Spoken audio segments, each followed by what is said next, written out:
Pregnancy के बारे में कहा तो मुझसे कहने लगा, अरे दूसरी लड़कियां तो 9-9 महीने तक नौकरी करती है, बस डिलीवरी के टाइम छुट्टी लेती है। मोहिनी तुम भी नौकरी करो। अब मुझे कहाँ नौकरी मिलेगी? मम्मी बताओ अब मैं क्या करूं? हे भगवान, क्या सोचकर घर जमाई दामाद लाई थी मैं कि मेरी बेटियां मेरे पास रहेंगी और खुश रहेंगी, लेकिन इन आलसी दामादों ने तो हमारी जिंदगी को भी प्रॉब्लम में डाल दिया है। मैं तो कहती हूँ मम्मी, हम लोग वापस अपनी जॉब पर जाना शुरू कर देते हैं, बता देते हैं इन लोगों को कि हमने प्रेगनेंसी का बहाना किया है।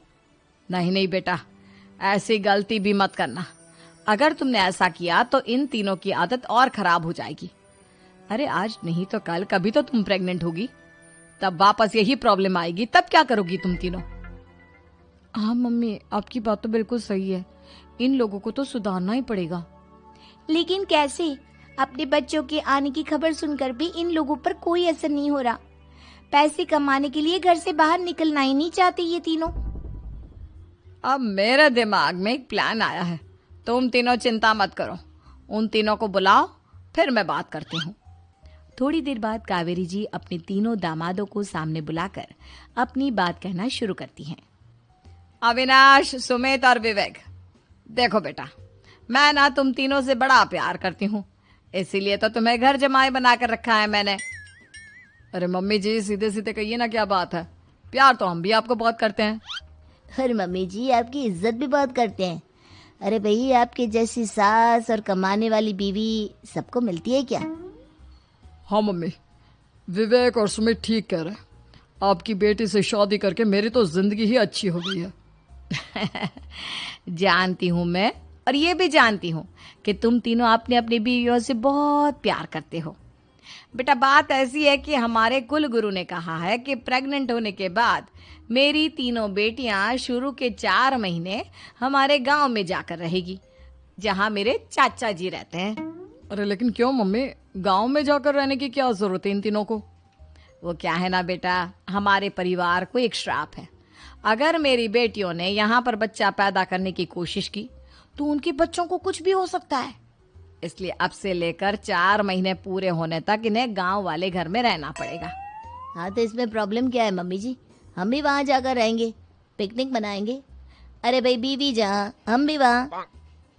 हाँ यार, आइडिया तो बहुत अच्छा है। शहर की जिंदगी में रह रहकर परेशान हो चुके हैं, अब कुछ दिन गांव में बिताएंगे। तुम लोग समझने की कोशिश क्यों नहीं करते?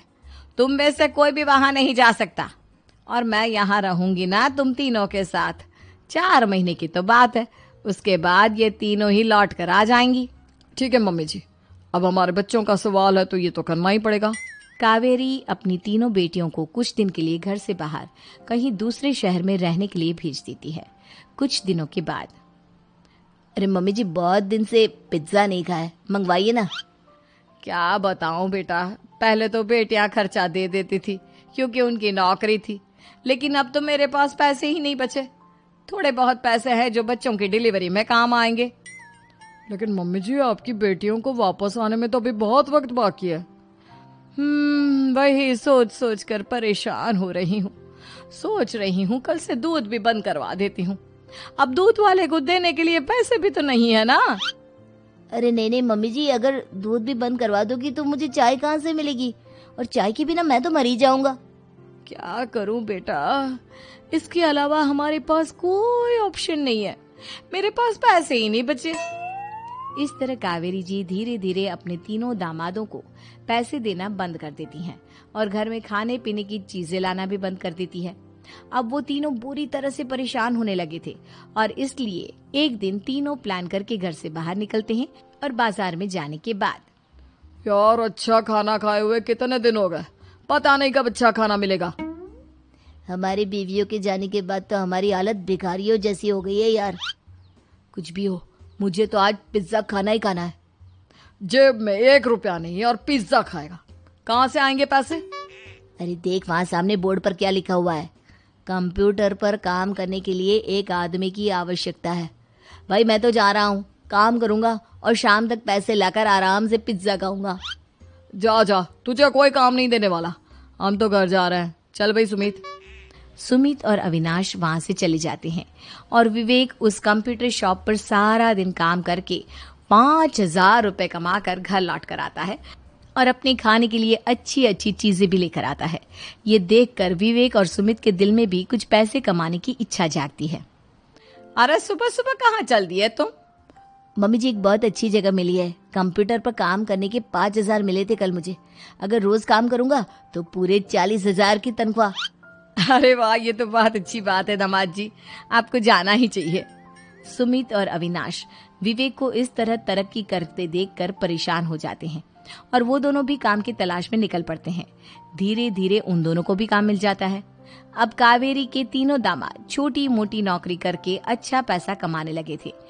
एक दिन कावेरी उन्हें अपने पास बुलाती है। अरे वाह, विवेक 40,000 कमा लेता है, अविनाश 60,000 और सुमित तुम भी 40,000 के आसपास कमा ही लेते हो। कुल मिलाकर तुम अच्छे खासे पैसे कमा रहे हो बेटा। हाँ मम्मी जी, बहुत मजा आता है जब महीने के एंड में मोटी रकम हाथ में आती है।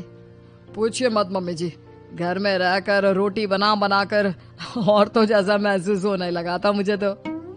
हाँ बेटा, तुम तीनों की बात तो बिल्कुल ठीक है। और जानते हो, अब तुम तीनों की पत्नियां भी वापस लौट कर आने वाली है।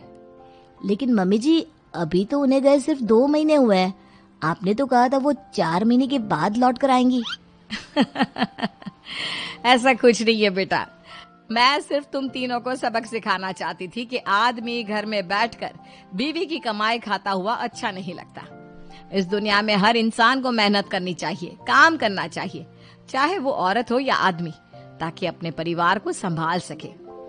कावेरी की बात सुनकर उन तीनों को अपनी गलती का एहसास होता है और कावेरी उन्हें सच बता देती है कि ईशा, सुहाना और मोहिनी शहर में ही कहीं दूसरी जगह रह रहे थे। शाम के वक्त उन तीनों की पत्नियां लौट कर आ जाती है और कावेरी जी का परिवार एक खुशहाल परिवार की तरह रहने लगता है।